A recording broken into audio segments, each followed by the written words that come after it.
बोल जयकारा बोल मेरे श्री गुरु महाराज की जय। श्री अमर ज्योति दर्शन ग्रंथ। अनन्य भक्ति। घट परिचय सेवा करे, प्रत्यक्ष देखे देव, अविनाशी दर्शन करे, दादू पूरी सेव। संत दादू दयाल जी वर्णन करते हैं कि श्री सद्गुरु के ध्यान और नाम सुमिरन में जिसने अपने मन को लीन करके अंतरात्मा का साक्षात्कार कर लिया, तन मन धन से सर्वस्व समर्पण कर गुरु सेवा की कमाई की, वह अपने इष्ट देव की प्रसन्नता को प्राप्त कर लेता है। उसी की सेवा पूर्ण और सफल है। उसे ही निराकार परमात्मा के दर्शन होते हैं, अर्थात साकार और निराकार रूप अभिन्न बन जाते हैं। गुरु भक्ति पथ पर अडिग पक रखकर जीवन पर्यंत एक रस प्रेम श्रद्धा से परिपूर्ण रहना ही अनन्य भक्ति का स्वरूप है। ऐसे अनन्य सेवक संत महात्मा गुरु भक्त अध्यात्म के इतिहास में अंकित हो जाते हैं। यहाँ पर कुछ एक का ही वर्णन दिया गया है। दिवाकर अपनी प्रखर किरणों के तेज से दिन में जगमगाता है। चंद्रमा रजत चांदनी बिखेरता हुआ रात्रि को जगमगाता है। एक साधक के अंत मानस की तेजस्वी आभा उसके हर रोम रोम में छिटकने लगती है जब वह साधना में रत होता है। परंतु महापुरुष दिन रैन पल प्रतिपल एक दिव्य अलौकिक नूर के प्रकाश से जगमगाते हैं रहते हैं, जिसे उनके ज्योतिर्मय मुखमंडल को निहारने का सौभाग्य मिल जाता है। जो अपने ध्यान को उस स्वरूप में एकाग्र कर लेता है, उसका जीवन भी आलोकित हो जगमगा उठता है। ऐसे ही सौभाग्यशाली व अति विशेष रूहों में से एक थे महात्मा दर्शन लखानंद जी, जिनका सारा जीवन गुरु भक्ति का एक जीवन उदाहरण रहा है। बचपन से ही गंभीर प्रकृति के होने के कारण खेल कूद व अन्य क्रीड़ाओं में कोई रुचि न थी। अपनी ही मस्ती में सदा भजन और गुरु ध्यान में लीन रहते। हृदय की तार सदैव अपने इष्ट देव के चरणों में जुड़ी रहती और हितचित से सेवा में संलग्न रहते। इनका समूचा परिवार भक्ति भाव के विचारों से पूर्ण था और श्री सद्गुरुदेव महाराज जी श्री द्वितीय पातशाही जी के समय शरणागत हो गया। श्री प्रभु जी ने इनके पूर्वले संस्कारों को जानते हुए इन्हें बहुत छोटी उम्र में ही साधु वेश प्रदान करके अपना निजी सेवादार बना दिया। श्री तृतीय पातशाही जी महाराज जी और श्री चतुर्थ पातशाही जी महाराज जी के समय में भी श्री चरणों में रहकर एक रस पूर्ण निष्ठा से सर्वदा श्री आज्ञा में तल्लीन रहे। इन्हें मान सम्मान पाने की लेश मात्र भी इच्छा नहीं होती थी।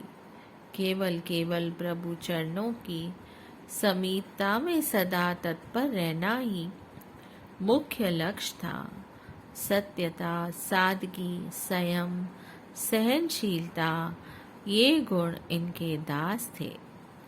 श्री परमहंस दाता दयाल जी श्री पंचम पातशाही जी महाराज जी के श्री चरणों में इनका ऐसा अलौकिक प्रेम एवं अनुराग था कि वे संगतों को दर्शन देने से पूर्व सर्वप्रथम महात्मा जी को पास बुलाते, आशीर्वाद देकर फरमाते, महात्मा जी आपको देखे बिना हम कार्य आरंभ ही नहीं कर पाते। एक बार का वृतांत है कि महात्मा जी का स्वास्थ्य कुछ ठीक न था और उन्हें उपचार हेतु कुछ दिन के लिए सुखपुर अस्पताल में भर्ती होना था। जैसे ही श्री चरणों में विनय हुई, महाप्रभु जी तुरंत उनके कक्ष की ओर चल दिए। महात्मा जी अस्वस्थ होने के कारण चारपाई पर लेटे हुए थे। श्री सद्गुरुदेव जी महाराज उनके निकट ही कुर्सी पर विराजमान हो गए। जब श्री प्रभु जी कुर्सी से उठने लगे तो महात्मा जी ने आपके पावन चरण कमलों को स्पर्श करना चाहा, परंतु उनका हाथ श्री चरणों तक पहुंच नहीं पा रहा था। परम दयालु परोपकारी प्रभु जी ने अपना दायां चरण थोड़ा ऊंचा उठा लिया और महात्मा जी ने श्री चरण स्पर्श कर अपनी मनोभावना को पूर्ण किया। इस प्रकार अपने प्रिय सेवक की हार्दिक अभिलाषा को पूरा करने के पश्चात श्री प्रभु जी ने दिव्य सत्संग भवन में बैठी संगत को पावन श्री दर्शनों से कृतार्थ किया। श्री प्रभु जी जब भी श्री प्रयागधाम से विदेश यात्रा के लिए जाते तो महात्मा जी अपने समय को सकारत करते हुए अंदर की सेवा के साथ साथ प्रिंटिंग प्रेस की सेवा करते। एक बार विदेश में 40 दिन का प्रोग्राम होने के कारण महात्मा जी ने विनय की कि श्री प्रभु जी उन्हें कोई सेवा प्रदान करें। महाप्रभु जी ने उर्दू में लिखित श्री अमृत प्रवचनों की कापियां देते हुए फरमाया कि जितना इसमें से हो सके आप पढ़कर हिंदी में अनुवाद करवा देना। महात्मा जी ने तो न दिन देखा न रात, अंतर मन में एक ही लगन लगी हुई थी कि जितनी सेवा मिली है सब पूर्ण करनी है। इसी धुन में प्रातः श्री आरती पूजा के पश्चात 7 बजे से लेकर रात्रि के 12 बजे तक अविराम लगे रहते और इस सेवा कार्य को पूर्ण किया। महाप्रभु जी ने श्री प्रयागधाम में पहुंचकर जब सब कापियों का अनुवाद हिंदी में पाया तो मुस्कुराते हुए फरमाया, महात्मा जी कार्य तो बहुत अधिक था, आपने अपनी तीव्र लगन और परिश्रम से इसे इतना जल्दी पूर्ण कर दिया। समय आने पर आपकी सेवा का सौभाग्य पाकर ये अमृत वचन पावन ग्रंथ में प्रकट हुए। श्री सद्गुरुदेव जी महाराज जी ने के अनन्य अनुरागी प्रेमियों के लीला प्रसंग अधिकतर गुप्त ही रहते हैं। महात्मा जी अपने प्यारे श्री प्रभु जी के चरणों में अंतिम क्षणों तक उनकी मधुर लीलाओं का रसपान करते हुए तन प्राण से श्री दरबार की सेवा करते हुए श्री चरणों में समा गए। दूसरे महात्मा सुखात्मानंद जी जो श्री धृतीय पातशाही जी के समय शरणागत हुए, तन मन एवं पूर्ण निष्ठा से श्री दरबार की सेवा में संलग्न रहे। एक बार किसी सेवा कार्य के सिलसिले में से 3-4 दिन के लिए कलकत्ता बंगाल गए। उस समय इनकी आयु लगभग 70 साल की थी। वहाँ रास्ते में इनकी एक व्यक्ति से भेंट हुई जो ज्योतिष विद्या में सक्षम था और उसे रेखाओं का भी पूर्ण ज्ञान था। उसने महात्मा जी के मस्तक की रेखाओं को देखकर अनुमान लगाया तो पाया कि यह तो अपनी आयु पूरी कर चुके हैं और अब तो इनके कुछ ही श्वास शेष है। उसने महात्मा जी के पास जाकर कहा, संत जी, मेरी विद्या अनुसार आपकी आयु का योग शीघ्र ही समाप्त होने वाला है। इस धरती पर आप कुछ ही दिन के मेहमान हैं। उसे क्या मालूम कि पूर्ण सतगुरु की भक्ति करने वाले सेवकों पर काल का कोई वार नहीं रह चल सकता। इनका जीवन मरण तो सतगुरु की मौज पर निर्भर होता है। परम संत श्री कबीर साहब जी अपनी वाणी में वर्णन करते हैं, दात दनी याचे नहीं, सेव करे दिन रात, कहे कबीर ता सेव कहीं, काल करे नहीं गात। जो सेवक सभी इच्छाओं को का त्याग करके पूर्ण समर्पण भाव से दिन रात सेवा में संलग्न रहता है, काल उसका कुछ नहीं बिगाड़ सकता। महात्मा जी ने विनम्र भाव से उत्तर दिया, जो मेरे सतगुरु को स्वीकार है, उनके आदेश के बिना काल मेरा बाल भी बांका नहीं कर सकता। इतना कहकर महात्मा जी ने वहां से प्रस्थान किया। जब वे श्री आनंदपुर पहुंचे, श्री गुरु प्रभु जी ने मौजवश उन्हें पास बुलाया और फरमाया, महात्मा जी कैसा रहा बंगाल का सफर? कोई परेशानी तो नहीं हुई? महात्मा जी ने विनय की, नहीं महाराज जी, आप जी के कृपा से कोई कठिनाई नहीं हुई। श्री सद्गुरु दाता दयाल जी ने फरमाया, महात्मा जी कठिनाइयाँ तो आपको आ ही नहीं सकती। आपने मौजवश अपने दोनों कर कमल महात्मा जी के सिर पर रखते हुए सहज स्वभाव से वचन किए, आप जब तक चाहें इस धरती पर रह सकते हैं, काल भी आपके वश में रहेगा। श्री परमहंस दयाल जी आपके साथ हैं। इन श्री वचनों को श्रवण कर वहां उपस्थित सब गुरुमुख हतप्रद रह गए।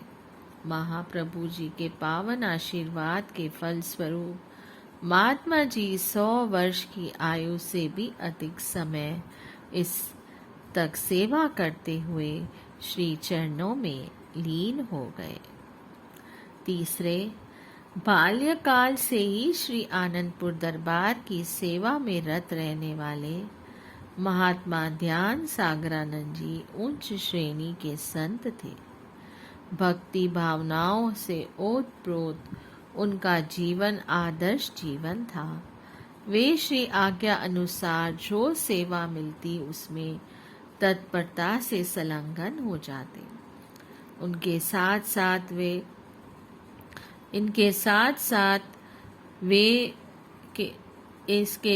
साथ वे समय के भी बहुत पाबंद थे। प्रातः स्मरणीय श्री श्री 108 श्री तृतीय पातशाही जी महाराज जी के कुछ समय तक उनकी सेवा ट्रक में पत्थर भरने की लगाई। वे प्रातः ठीक 4 बजे दिव्य सत्संग भवन के सामने पीपल के वृक्ष के पास अपना ट्रक लेकर आ जाते और हल्का सा हॉर्न करते ताकि गुरुमुख जन जो सेवा करने आते थे उन्हें संकेत मिल जाए।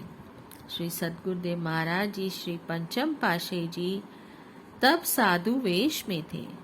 आप भी नियम से 4 बजे में 5 मिनट पूर्व ही वहां पहुंच जाते और महात्मा जी को इस सेवा में पूर्ण तौर पर से सहयोग देते। जितना समय वह सेवा होती रही, आपने भी सेवा में पूरा भाग लिया। महात्मा जी सन 1930 में अपने माता पिता के साथ बहुत छोटी आयु में ही श्री आनंदपुर में आ गए। उस समय सुविधाओं के अभाव में यहाँ घने वनों में रहना सुगम न था। इतनी छोटी अवस्था में अपने पूरे जीवन काल तक एक रस व एक निष्ठ होकर सेवा भक्ति की। श्री सद्गुरुदेव जी महाराज जी जो भी सेवा जिम्मे लगाते उसे अत्यंत श्रद्धा और हित से पूर्ण करते। श्री आनंदपुर के निर्माण कार्य में भी महत्वपूर्ण योगदान दिया। श्री आनंद सर के चारों ओर की सड़क बनाने का कार्य करवाया और भक्तों की ओर कई आवास स्थान बनवाए। सत्संग प्रचार की सेवा को भी प्राणपण से निभाया। एक बार श्री तृतीय पातशाही जी महाराज तहसील बिलारी में स्थित अबनपुर ग्राम में विराजमान थे। श्री मौत से महात्मा जी को वहां से हारमोनियम सीखने के लिए भेजा। हारमोनियम सीखकर जब वापस पहुंचे तो महाप्रभु जी बहुत प्रसन्न हुए और उन्हें वचन फरमाए कि अब दरबार के संगीतकारों की कमी नहीं रहेगी। जिसने भी महात्मा जी से हारमोनियम सीखने की इच्छा प्रकट की उन सब को इसमें निपुण किया। अभनपुर से श्री प्रभु जी के साथ महात्मा जी ट्रेन द्वारा श्री आनंदपुर की ओर आ रहे थे। मार्ग में एक स्थान पर ट्रेन रुक गई। सामने दीवार पर उर्दू भाषा में एक पंक्ति लिखी हुई थी। महाप्रभु जी ने पूछा कि उर्दू जानते हो? इन्होंने विनय की, जी महाराज, पढ़ भी लेता हूँ। श्री प्रभु जी ने फरमाया कि सामने लिखी वह पंक्ति पढ़ो। लिखा था, खुदा ही मोहब्बत है और मोहब्बत ही खुदा है। जब यह पंक्ति पढ़कर सुनाई तो श्री वचन हुए कि यही जीवन की सच्चाई है, बाकी सब मिथ्या है। जिसने प्रेम किया उसने ही वास्तविकता का अवलोकन कर पार ब्रह्म परमेश्वर को अपने घट में विराजमान कर लिया। इन अनमोल वचनों को अपने हृदय में धारण करके श्री प्रभु जी की अपार प्रसन्नता को प्राप्त किया। सबको विदित ही है कि श्री सद्गुरुदेव महाराज जी श्री पंचम पातशाही जी श्री आरती पूजा के समय श्री मंदिर में प्रवेश करते ही नित्य प्रति इन्हें आशीर्वाद प्रदान करते हुए निज कर कमलों से प्रसाद देते। ये अंतिम स्वरों तक श्री दरबार की निष्काम भावना से सेवा करते हुए गुरु चरणों में लीन हो गए। बोलिए जयकारा, बोल मेरे श्री गुरु महाराज की जय। जय सच्चिदानंद।